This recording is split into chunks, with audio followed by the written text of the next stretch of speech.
Hello hi how are you welcome in the new episode of Filmy राजे।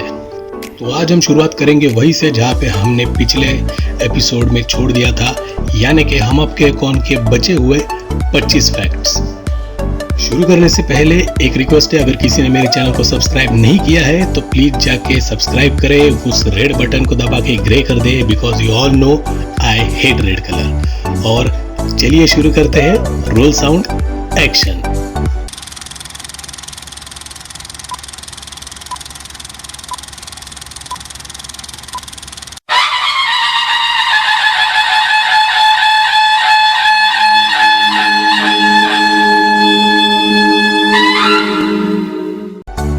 जैसे कि मैंने पिछले वीडियो में कहा था कि सलमान की जगह पे आमिर खान इस फिल्म में पहली चॉइस थे, और जैसे ही आमिर खान के नाम की चर्चा होने लगी तो जूही चावला ने खुद सामने से सूरज बरजात्या को इस फिल्म में काम करने के इंटरेस्ट के बारे में बताया था।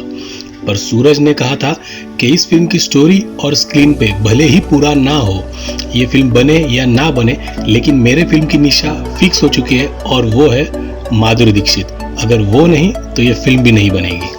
इस फिल्म में आलोकनाथ ने जो रोल किया है वो रोल पहले राजेश खन्ना को ऑफर हुआ था, और हम सब जानते हैं कि राजेश खन्ना को फिल्म इंडस्ट्री में काका के नाम से जाना जाता है, और इसी लिंक को पकड़ के इस फिल्म में भी उनके रोल को सलमान और मोनिश के पिता नहीं बल्कि काका दिखाए गए थे। इसलिए बाद में जब ये रोल आलोकनाथ ने जी भी किया, वो भी इस फिल्म में काका ही नजर आए। अब एक इंटरेस्टिंग बात इस काका वाली कड़ी से, इस फिल्म में दिखाया गया है कि शायद सलमान खान की फैमिली को ये श्राप ही मिला है कि बड़े भाई के बेटों के सर से उनके पिता का साया निकल जाएगा और उन्हें उनके चाचा संभालेंगे। जैसे कि सलमान और मोनिश बहल के पिताजी एक्सपायर हो जाते हैं तो उनके चाचा यानी आलोकनाथ उन्हें संभालते हैं, और बाद में मोनिश बहल के बेटे से उनकी माँ का साया निकल जाता है और उन्हें उनके चाचा यानी सलमान खान संभालते हैं। दीदी तेरा देवर दीवाना इस गाने में माधुरी ने जो साड़ी पहनी है उसकी कीमत उस वक्त 10 लाख के करीब थी, और बॉलीवुड की फिल्मों में इस्तेमाल किया गया ये आज तक का सबसे महंगा कॉस्ट्यूम था। हाँ, वरना रियल लाइफ में तो अंबानी की बेटी ही डालती है इतने महंगे कॉस्ट्यूम, 100 करोड़ का ड्रेस, यू नो। बात चली है दीदी तेरा देवर दीवाना इस गाने की, तो इसका एक फैक्ट है कि ये गाना नुसरत फतेह अली खान के सारे नबिया गाने से इंस्पायर्ड है। तो भाई इस फिल्म का इम्पैक्ट इंडियंस पे ही नहीं पड़ा था, ये जुड़ी हुई फैमिली, ये बड़ी शादी, ये सब जॉइंट फैमिली वाला किस्सा ये बाहर के लोगों को भी बहुत पसंद आया था। 1998 में लंदन के एक थिएटर ने इस फिल्म पे बेस्ड एक पूरा का पूरा प्ले बिठाया था, और ये प्ले पूरे 1 साल तक उस थिएटर में चल रहा था, और इस प्ले का नाम था 14 सॉन्ग्स, 2 वेडिंग एंड 1 फ्यूनरल। और ये हमें पता है हम आपके कौन की पूरी स्टोरी है। तो हिंदू शादियों में ये जूता छुपाने वाली रस्म बहुत सी जगह पे मनाई नहीं जाती, या फिर वहाँ पे एग्जिस्ट नहीं करती थी, लेकिन हम आपके कौन के बाद ये जूता छुपाने वाला जैसे मानो एक नया ट्रेडिशन बन गया। और ये ट्रेडिशन ज़्यादातर फॉलो किया गया है नेपाल में, क्योंकि वहाँ के हिंदू शादियों में ऐसे ट्रेडिशन को कभी भी पहले फॉलो नहीं किया गया था। और वही नहीं, भारत के भी बहुत सी जगहों पे ये ट्रेडिशन फॉलो नहीं हो रहा था, वहाँ पे ये एक कल्ट बन गया, ये एक रस्म बन गई, और इसे आज तक फॉलो किया जाता है। तो हम सबको पता है इस फिल्म के गानों ने क्या कहर डाल दिया था, लोग पागल थे इन गानों के लिए, और ये सिर्फ इंडिया में नहीं था, ये पूरे वर्ल्ड वाइड था। इसीलिए मैनहट्टन सफायर के एग्रीस इस सॉन्ग में जूते दे दो इस गाने को सैंपल किया गया था।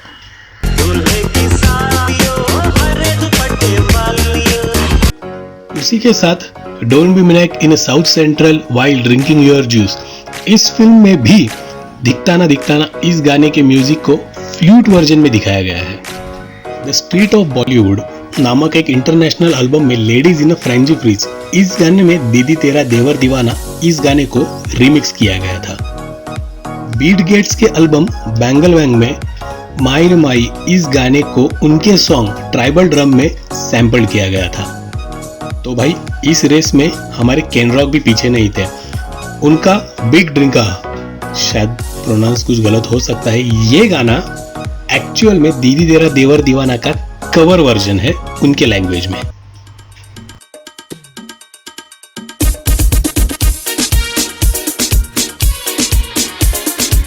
हम सबको पता है मोनिश बहल ने सूरज बरजात्या की पहली फिल्म मैंने प्यार किया में नेगेटिव रोल किया था, लेकिन जब वो इस नेगेटिव रोल के लिए चुने गए तो उनकी मां यानी नूतन जी काफी डिसअपॉइंट हुई थी। तब सूरज बरजात्या के पिता राजकुमार जी ने उनसे वादा किया था कि वो मोनिश के लिए उनके लाइफ का सबसे मेमोरेबल और पॉजिटिव रोल देंगे। इसीलिए उन्होंने सलमान के बड़े भाई के रोल के लिए मोनिश को लेने की सलाह सूरज को दी थी, लेकिन ये सब देखने के लिए नूतन जी जिंदा नहीं बची। वो फिल्म रिलीज के 3 साल पहले ही दुनिया छोड़ के चली गई कैंसर की वजह से।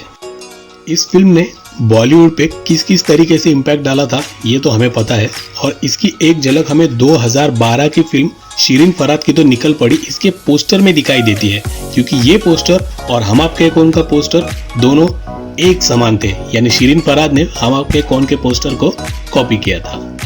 रेणुका शाहनी जी के सीढ़ियों से नीचे गिरने वाले सीन को बार बार शूट किया जा रहा था, क्योंकि वो ठीक से हो नहीं पा रहा था। इसलिए सूरज बरजात्या ने एक सीढ़ी का कोना स्पंज का बनवाया ताकि वो फिसलन भरा हो सके, और वो भी रेणुका शाहनी जी को बिना बताए। इसलिए जब वो फिसली तो उनके सारे के सारे एक्सप्रेशंस नेचुरल थे। इस सीन को देख के कुछ याद आया? बिल्कुल, ये सीन उसी साल रिलीज हुई अंदाज अपना अपना में भी सलमान की तरफ से एज इट इज परफॉर्म किया गया था। और हाँ, अब जब अंदाज अपना अपना की बात चली है तो आपको पता है मैं क्या कहने वाला हूँ, तो आई बटन में जाइए और वो वीडियो भी देख लेना और लाइक भी करना। Thank you. जब इस सीन में सलमान खान माधुरी दीक्षित को उनके भैया द्वारा बनाई गई पेंटिंग दिखाते हैं, तो भाई ये पेंटिंग एक्चुअली सलमान खान ने खुद बनाई थी। अब जिन्हें फिल्म मेकिंग की थोड़ी सी भी नॉलेज है उन्हें ये पता होगा कि सीरियस या फिर फैमिली फिल्मों में हम फोर्थ वॉल को ब्रेक नहीं करते। फोर्थ वॉल यानी कि कैमरे की तरफ डायरेक्टली देखना, ये फॉलो नहीं किया जाता। लेकिन इस सीन में सलमान ने इस रूल को ब्रेक किया है और वो गलती से फोर्थ वॉल ब्रेक करके कैमरे की तरफ देख लेते हैं। अब इस सीन में अनुपम खेर जी जानबूझकर उन सीढ़ियों का जिक्र करते हैं जो उनके घर पे है। अच्छा चलो चित्र खींच लो, हाँ सीढ़ी भी अच्छा रहेगा। और हमें पता है कि यही सीढ़ियां आगे जाकर इस फिल्म में कितना मेजर रोल प्ले करेंगी। तो भाई हमारे जेठालाल यानी दिलीप जोशी की ये दूसरी फिल्म थी, और खास बात यह है कि दोनों बार उन्होंने सूरज बरजात्या के साथ ही काम किया था, और लक्ष्मीकांत बेर्डे के बाद वो दूसरे सपोर्टिंग कास्टिंग में से मेंबर थे जिन्होंने सूरज बरजात्या की दोनों फिल्मों में लगातार काम किया था। अब ये फैक्ट कुछ इंटरेस्टिंग है, एक ग्रेट स्क्रीन प्ले का इसे एग्जाम्पल मान सकते हैं हम, क्योंकि इस गाने में जब माधुरी दिखाती है कि उन्हें 10 बच्चे चाहिए और तुरंत उसके बाद सलमान के पास बच्चे दिखाए गए हैं, लेकिन वो सिर्फ 9 बच्चे होते हैं। इसका एक रीजन ये है कि 10वां बच्चा माधुरी की कोख में होता है, यानी 10वें बच्चे के लिए माधुरी प्रेग्नेंट दिखाई गई है, यानी वो एक बच्चा और सलमान के पास 9, यानी कुल मिला के हो गए 10 बच्चे। Great writing, great attempt.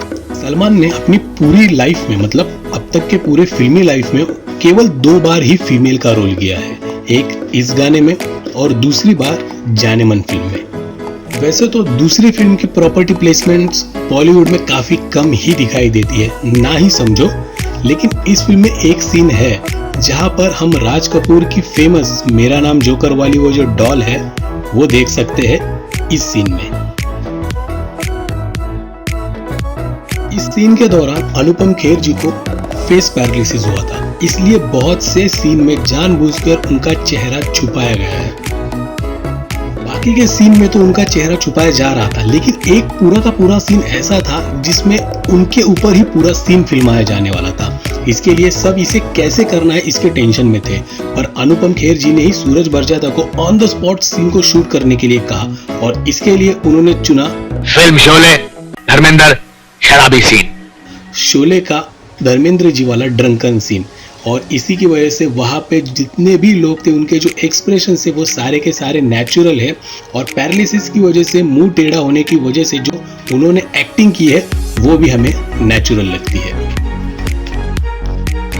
तो भाई ये था भारत की सबसे बड़ी फिल्म का लेखा जोखा। हमें पता है ऐसी फिल्में बार बार नहीं बनती, दोबारा तो ये फिल्म बनेगी ही नहीं। ये फिल्म बनी है सिर्फ एक बार और बस खत्म।